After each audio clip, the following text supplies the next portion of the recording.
Today's UK budget was supposed to bring stability, certainty, and no new taxes. At least, that's what Chancellor Rachel Reeves promised.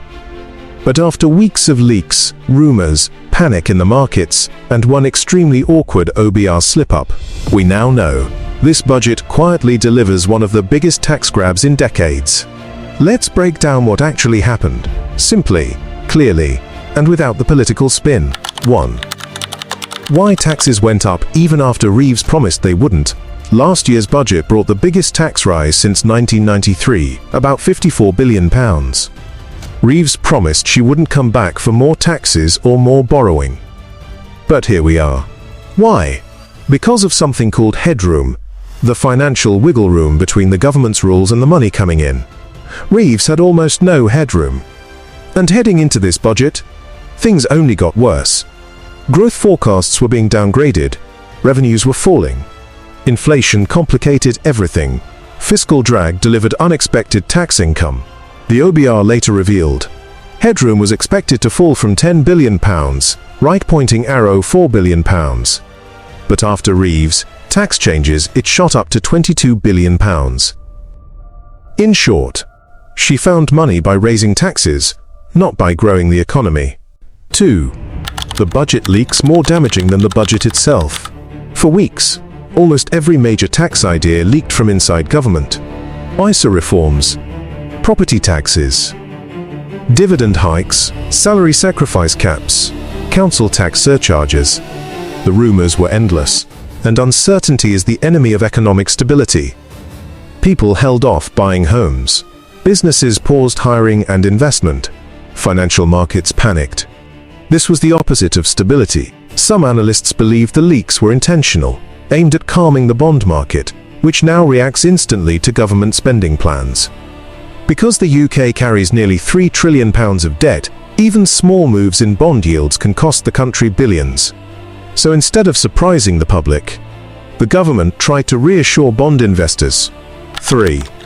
The big picture reaction, bond markets versus public reaction. Just like the Liz Truss mini-budget disaster in 2022, the first thing everyone watched today wasn't public opinion. It was the bond market. This time, the market reaction was mild, because most changes were already leaked. Investors already priced it in. The Chancellor increased headroom, but zoom out, and borrowing costs are still much higher than 5 years ago. That's a long-term pressure on every future budget. 4. The real tax rises for normal people. A. Freezing income tax bans, the quiet tax rise. Labour promised not to raise income tax, national insurance, or VAT. But Reeves extended the freeze on income tax thresholds until 2028-2029. This is fiscal drag, and it's a stealth tax.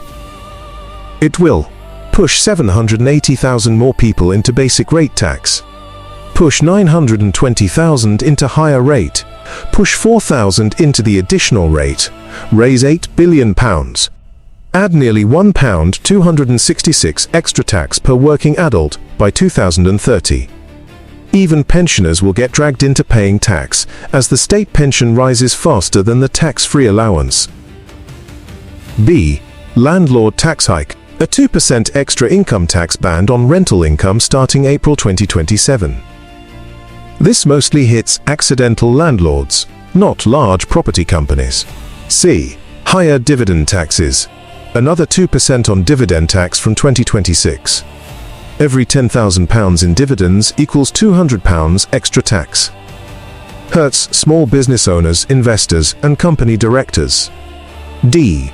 Tax on savings interest. 55 million in new taxes on interest income. At the same time, cash ISA limits are reduced. E. Salary sacrifice cap. One of the biggest long-term changes.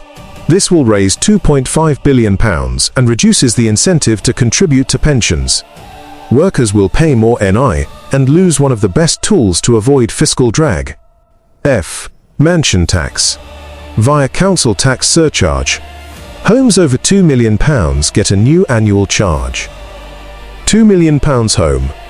Right pointing arrow £2 500. £5 million home right pointing arrow £7 500. But oddly, the richer the homeowner, the lower the percentage they pay. And because the £2 million threshold won't rise with inflation, more homes will fall into this category over time. 5. Cash ISA limit cut. The most controversial change. Reeves framed it as reform, but the truth is simple. Cash ISA limit drops from £20,000, right pointing arrow £12,000. Only those over 65 keep the full limit. £8,000 becomes investment-only ISA allowance. Will this make more people invest? Probably not. Most people avoid the stock market because of fear and lack of education, not because ISAs are too flexible. The real effect: more people saving in taxable savings accounts, more people pushed into paying tax on interest, more money moving to premium bonds, which benefit the government. 6. Final numbers. The UK will bring in £100 billion more in taxes. By 2027, the government expects £1.3 trillion in income. £1.168 trillion of that is tax. That's £100 billion more than in 2023. But spending will hit £1.4 trillion. The difference: more borrowing, more dependency on the bond market. 7. Final thoughts. The headline should be, one of the biggest tax rises in modern history. But people won't react strongly, because after weeks of leaks, nothing was a surprise. The real damage was the uncertainty, the rumors, and the instability leading up to today. And despite promising to protect workers, this budget raises taxes on them through stealth and complexity, not transparency.